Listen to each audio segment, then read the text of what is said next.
Hello world, this is Random Fix, and today I just did a completely unnecessary brake job on this BMW, and I had to do the rotors and pads on this car. And if you could look at the actual rotor, they're really thick. They don't have too much unusual wear, and the brake pads were at 12 millimeters, so they're almost brand new. But I had to switch these out because the rotors are completely warped on this. So every time I'm driving, I hit the brake starts pulsating, and the steering wheel shakes at that same exact spot, letting me know that the rotors are actually warped. So I went ahead and changed these out. Had to redo everything, and when I was doing the job, I want to show you guys a couple of things that I discovered. And this is something that's happening a little too often now, just because of a lot of these power tools. This was the lug nut bolt that was actually on the vehicle, and if you can see it, it's completely stripped. This was the key.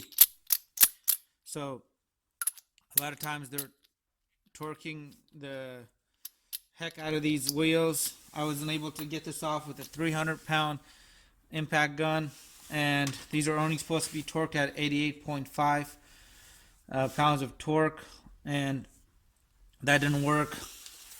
Breaker bar worked on most of them. On a few of them, I even had to get a cheater bar with this guy sleeved over it. So it was pretty nasty ordeal to get all that off on there. And then the worst thing is, this wasn't just one of the lug nut bolts on here. A lot of these are actually stripped, so they put these back on for some strange reason. Luckily, I had the master key to this, and my key was in perfect condition, and I was able to hammer it onto a few spots and get it off. But this could have been a big mess if I didn't have that. And just wanted to kind of cover that with you guys and let you guys know, whenever you guys are doing brakes, whether it's front or rear, you always want to make sure you torque them at the end. Yeah, you can use your power tools to go ahead and center it, as long as your power tool has an adjustment. Like on this one, it only goes to 20 pounds of torque. That's it. So I center it with this, then I actually put it on with my torque wrench.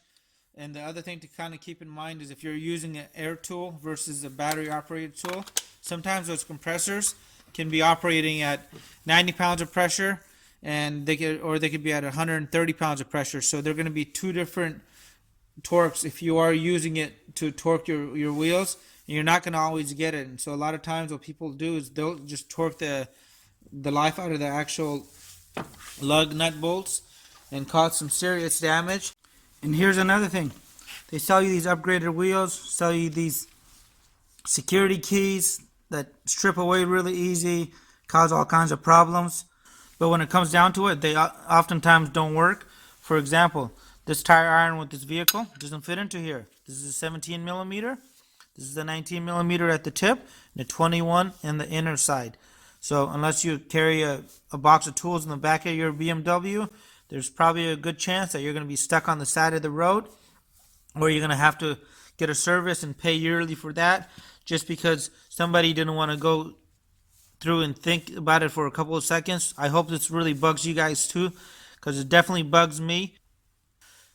I did want to add on to there, I went to the regular lug nut size bolt right here, so I'm going to be getting rid of those so we avoid any future problems. And here's another tip: whenever you're torquing your wheels, make sure that the parking brake is set and that the car is engaged in gear, and torque in the same manner as you're trying to align the wheels. So you want to stay in that star formation.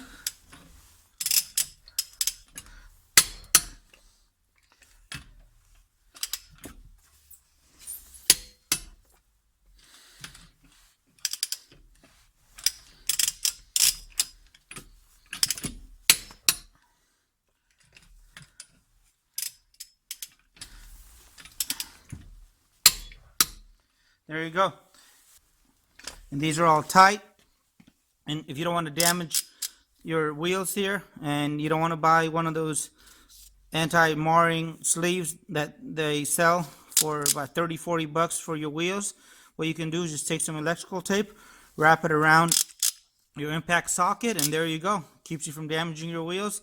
And as an added safety item to cover, what you want to do is, after driving this vehicle for about 25 miles, you want to come back and retorque these wheels. I have seen them get a little loose.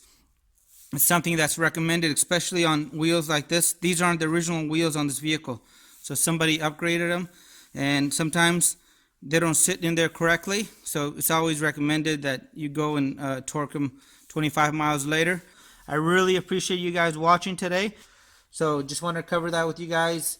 Let me know what you guys' opinions are, if you guys have any advice, and just want to bring some light to that because this was completely unnecessary. It's a waste of money and time to have to do this.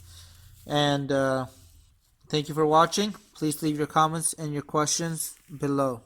Let me know if you guys have any comments. Hit the subscribe button, and I really appreciate your continued support.